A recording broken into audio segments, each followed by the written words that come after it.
There was a recent New York Times article that came out, and it talked about being at peak podcast, meaning are there too many podcasts out there? And absolutely, there's a lot of podcasts, and I think just in this last year, maybe starting 2018, the level of new podcasts coming out is just over the top, but in a lot of ways it's good. I think there's two ways to look at it. So this article focused on peak podcast, meaning are you going to become the next Joe Rogan?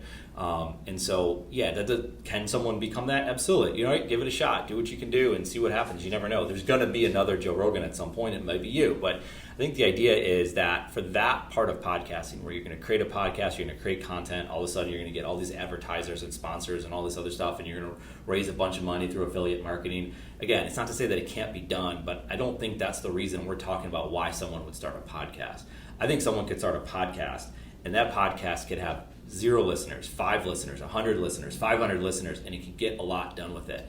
Because here's the thing, you create that audio podcast, and then you can send that out individually to people that might be interested in hearing about it. And you don't have to send it out in the full form. It might be a 30-second clip is the thing that someone else needs to hear. I mean, we've done that at our company where we create our podcast and we create snippets of that podcast and we share that on social media. We share it directly with people, or maybe we share the whole long form version of the podcast. Maybe it's 30 minutes or an hour or even an hour and a half, but it's more about getting your message out there in a unique way. And there's so many other side effects that you can get in a positive way, side effects that is, with your podcast. One is just learning to be a better question asker, being a better speaker, being more thoughtful in your conversations, learning, right? So we get to talk to all these dynamic people on our podcast, and we get to learn from what they have to say because we get to feel that real time. The listener is listening to it, but it's not real time. So just the things to remember that it's not all about putting a podcast out there to get advertising. I mean, it could just be putting a podcast out there just to better yourself.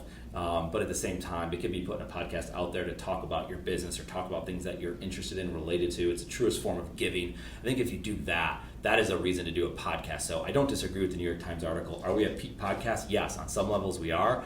But on other levels, we're not even close to it. I think a business owner today, or a business leader, a sales professional, or a young person in college, or a young person even in grade school could create a podcast, can do a lot with it that has nothing to do with making money in the podcast. It's taking that podcast and thinking about it in different ways that can create all sorts of opportunities for yourself. What are you going to do with those opportunities? Well, that's the things that you need to think through. But it's the ultimate form of leverage right now, media, but in a genuine way. So you can use that word leverage in a lot of negative ways to try to get one over on somebody, but no, this is leverage in a positive way to help you get better at whatever it is you're doing, help you make introductions with new people you otherwise would not have talked to, which is something we've done with our podcast. I mean, we wouldn't have talked to some of these people that have come on our podcast if we didn't have it. That is a form of leverage, but if we do it genuinely and have great conversations and learn, and maybe they learn something, they get something out of it, and we can help them out, and there's no necessarily a transaction that's involved there. That is what we're talking about. That is a reason to create a podcast. It has nothing to do with becoming, say, the next Joe Rogan and getting a bunch of sponsorship. So again, New York Times article, very good article for what they were specifically talking about, but missed a point about what it is to actually have a podcast